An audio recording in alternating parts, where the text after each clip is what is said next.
Well,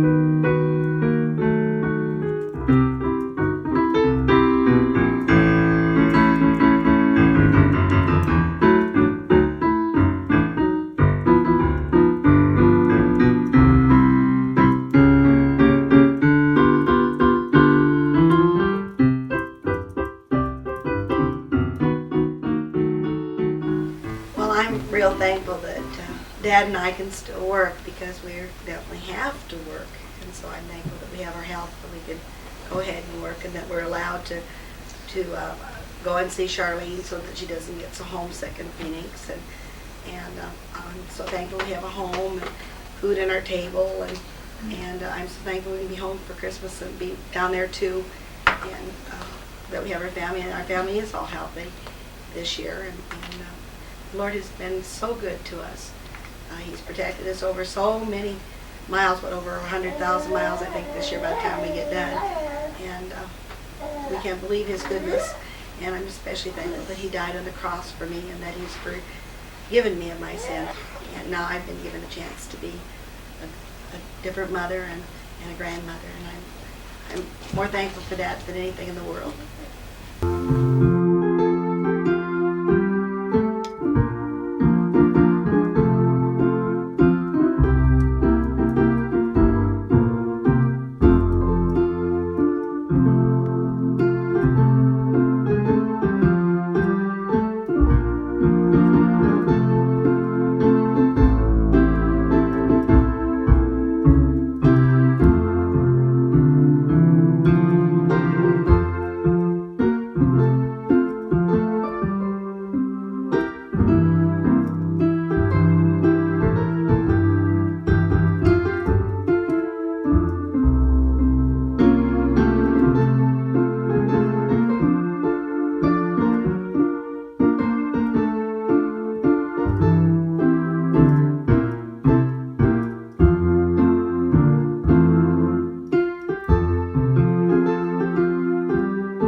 Okay, Mom, I want to hear a little bit about the history of your music and playing. How old were you when you started playing piano?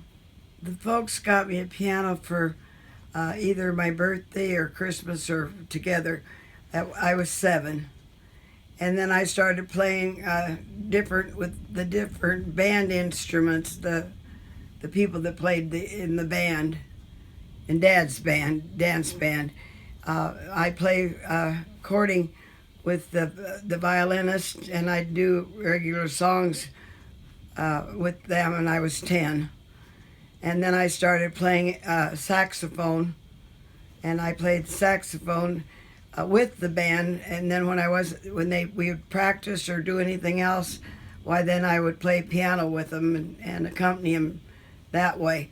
And then one time I had to play when I wasn't expecting the pianist. She got real sick, and I had to take her place at the last minute.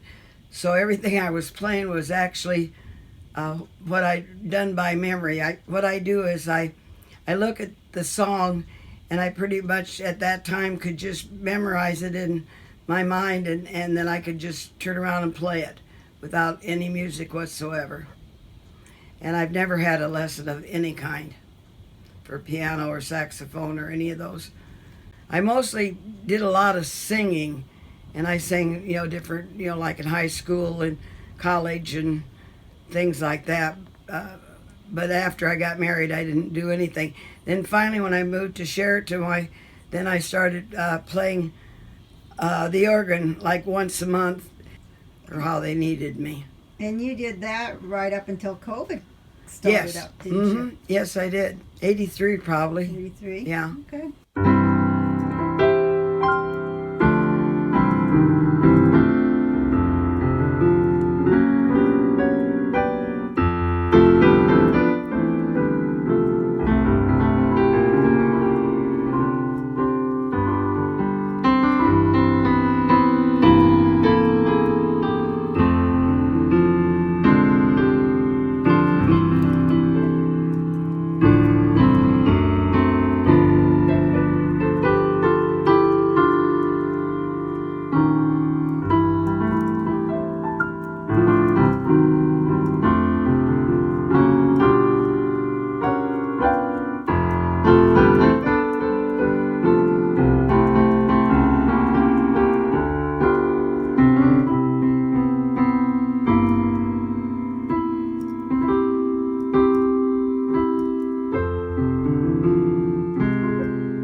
I made up this song because I always wanted to play classical music.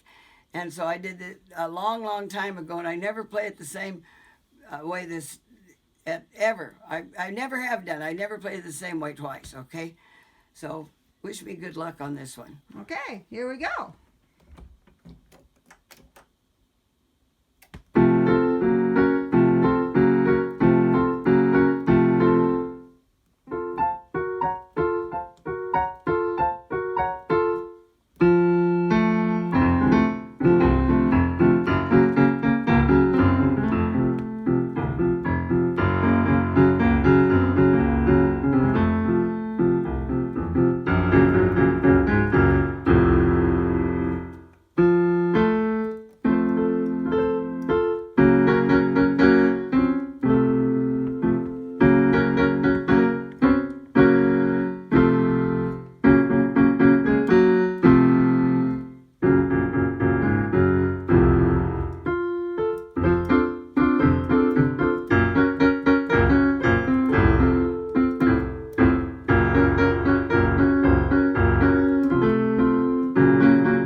situations. I know.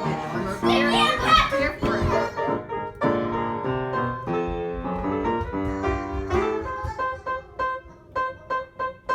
You got a key that don't work.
Clumsy duck.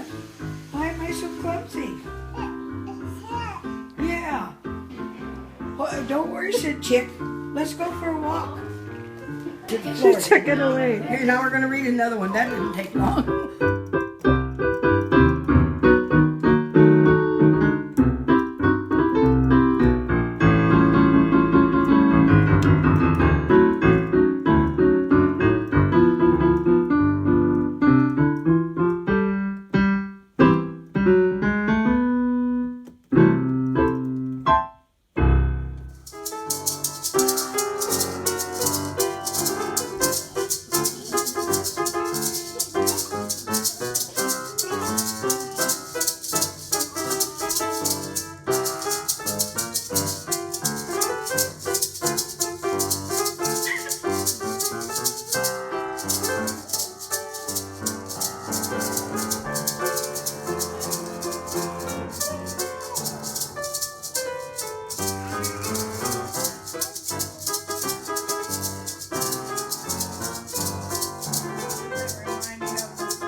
Do I have to make a funny face?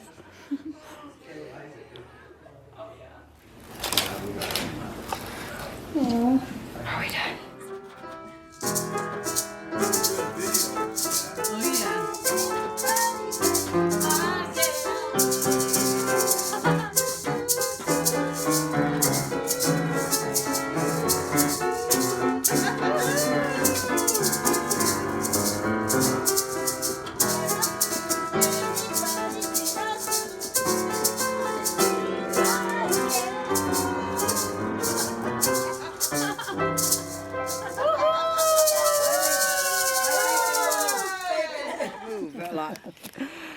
I'm here with Grandma, and I'm just going to ask a couple little questions.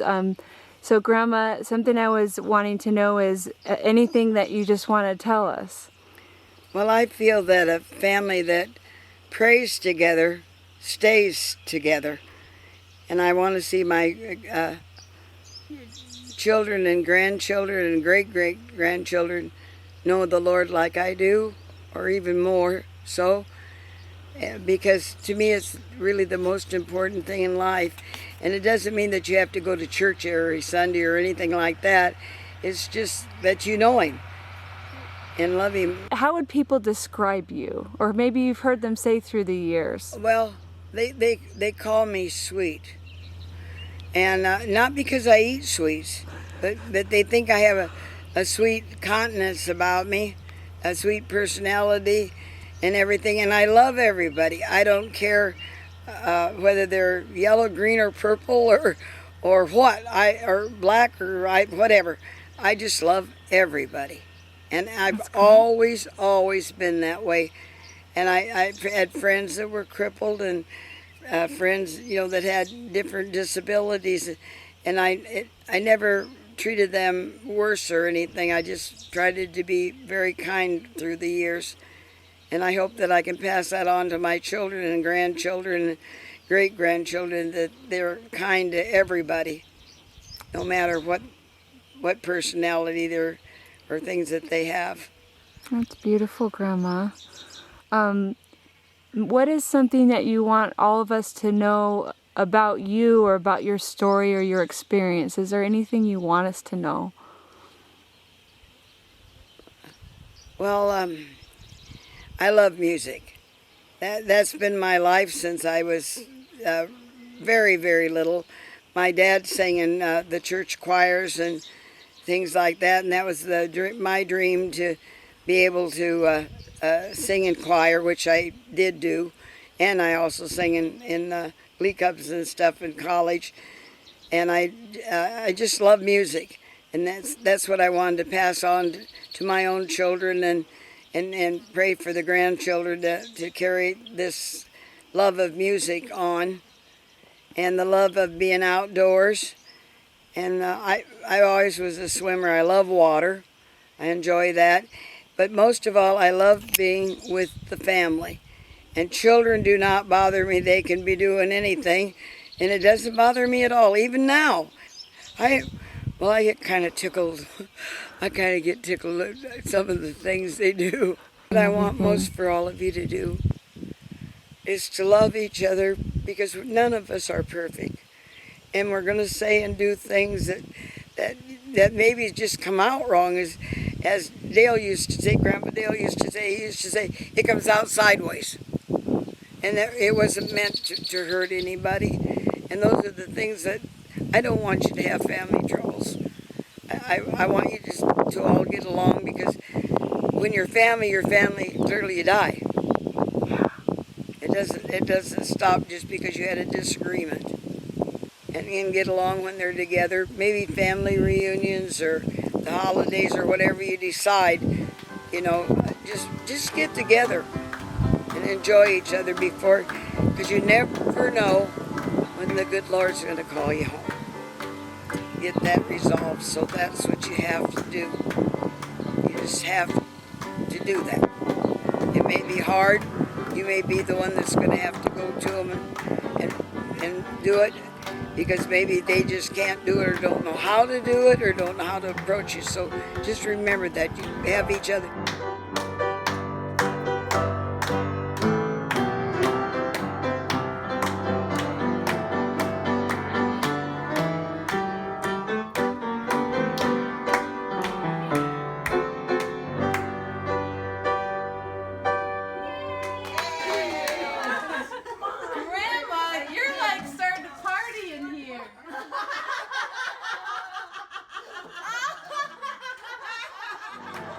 Well, I want everybody in heaven because I know that's where I'm going.